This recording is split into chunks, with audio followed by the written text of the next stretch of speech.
Howdy, and welcome back to the channel. You got Digital Asset Hutch here, bringing you all the know about the digital asset and U.S. economy space.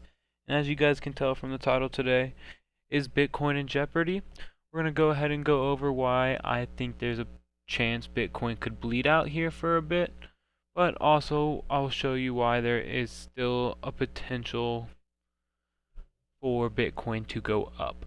So if you guys go ahead and enjoy today's content, go ahead and drop a like and subscribe so you can stay up to date on all of my most recent videos, because we will be going forward with Monday, Wednesday, Friday videos. But as you guys can tell from today's video, we will drop a Tuesday video in there every now and then, just if we have news dropping today like CPI. So we're going to go ahead and jump straight into CoinMarketCap as we usually do. And happy Valentine's for all of y'all out there today. And we will be focusing on this right here, because there are some other numbers that I think we'll be looking at in TradingView, and same with market cap, as y'all can tell already. There is a discrepancy between the two, because the one on TradingView does throw out some of those trashier projects, I should say, that are in the 2000 ranges. So we will be looking at why that is important. But as you can see here, Bitcoin is holding strong at that 22,000 range after that CPI data, as well as Ethereum has jumped up about $50 to that $1,550 range, as well as ADA has had a 3-cent increase. And you have Matic coming in at $1.25, which was also a nice increase as well. So let's go ahead and see here that discrepancy. We are below that 1 trillion mark that I was hoping we would use as support here, but we ultimately did break down. And as you can see here, a head and shoulders is kind of forming. So this could be potentially a bad news, because that would ultimately take us all the way back down to 840, which by no means do I think that could happen. I would think we'd fall back down to where our initial support is, but by no means do we want $80 billion leaving the space. But let's go ahead and jump into the CPI data, because we did get a 0.1% decrease. Now this was not good news. Even though we did have a 0.1% decrease, we were expecting much less, around a 0.3, 0.4% decrease. And as you can see here, the reason why we did go down was mainly because of the used cars, and what before kind of held us up in fuel didn't so much come through this time around.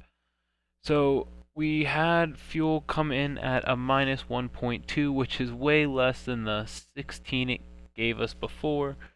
And you still see the used cars crashing at the 2%, which was consistent with the last 3 months, but it is the main reason why we saw that negative CPI. We're going to go ahead and dive into some of the sectors that you could call it. We're just going to go ahead and look at all items, and as you can see here, all items is still increasing, so we will be taking out this fuel, and as y'all can see, you are still paying more for your goods and just necessities, which we'll go and take a deeper dive into certain items in a second. But you can just see we're still going up, and we are nowhere near those pre-pandemic lows. So this is something to look out for going forward. And if we keep going down, you'll see it is consistent with just about everything. Food and beverages, we're still increasing. And like I said, that oil going down is good, because it is a future indicator, a leading indicator, but essentially that's going to take a couple of months to bleed to the rest of the market. And as you can see, just because it's been 1 month, there's no signs even in just in housing, which With interest rates going up and housing prices still going up, that is an interesting combination. So that market has to burst soon, in my opinion, as well as transportation. You see, gas has gone down, but money to fly places, money to get on your bus, you're still spending more, and it's almost at a near 23 point higher than it was in the pre-pandemic. So we're just going to go ahead and kind of show you with bananas, we're still going up. With bread, we are still going up. With chickens, obviously we're still going up with that disease spreading through them. Eggs, product of chickens, obviously still going up. Milk, well, it's gone down, but I don't know if you really call that a decrease. I'd say that's kind of staying the same. As well as rice, it's only down 0.001. And fuel, as you can see, we are getting a little heavier of a decrease, but the fuel you put in your car, it's starting to go up again. So as you can see here, there could be a potential raise in CPI in the next data that comes out, so that would be something to keep your eyes out for, because if you guys do remember from my Fed funds video, if they do see an increase in CPI and inflation kind of turn around and the deflationary process stops, they will go back to those 50 basis point hikes. So this is why it is important, because if they go back to the 50 point basis hikes, essentially your money to invest with is no longer going to be there, because it's going to cost more money to essentially borrow money.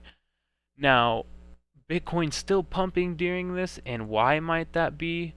Which is kind of the main point I want to make of, we did see this pump. Well, if you look in these two stablecoin dominances, with USDC and USDT, ever since the start of the year, they've had a massive decline, and now they're kind of back at a support level. And it's also the same with USDT. It's not at the support level just yet, but it's kind of on its way there with a reverse head and shoulders pattern coming in.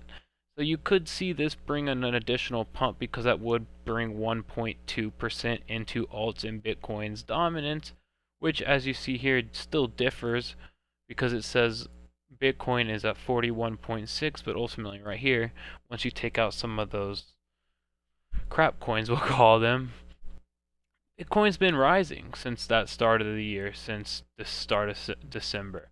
We've gone up almost 5% at its peak, and coming back down to about 4%.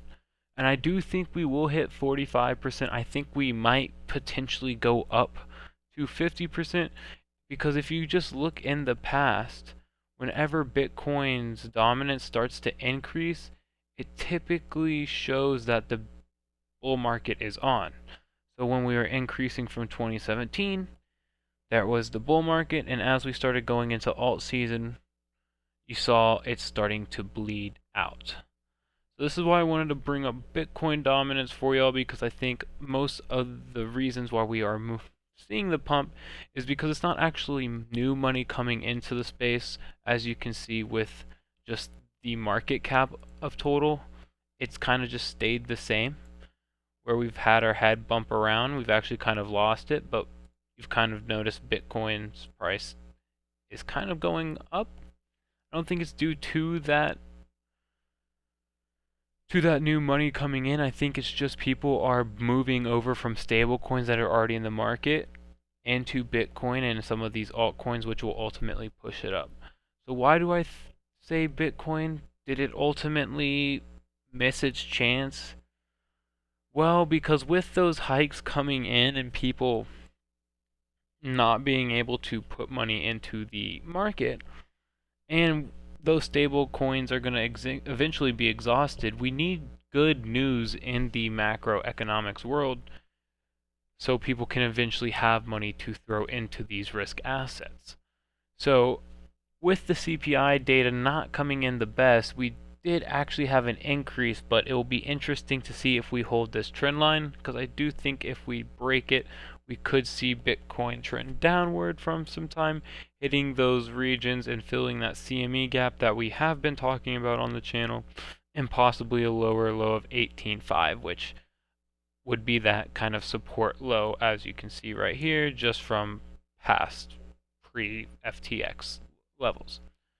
So that's all I had for y'all today. I wanted to make you aware of that CPI as well as that Bitcoin and stablecoin dominance, because that is something that you guys should keep your eye on, as well as just the macroeconomics, because if people don't have money to spend on things, they're surely not going to invest money. So I hope y'all enjoyed today's content, and I hope y'all stay safe out there. Bye bye.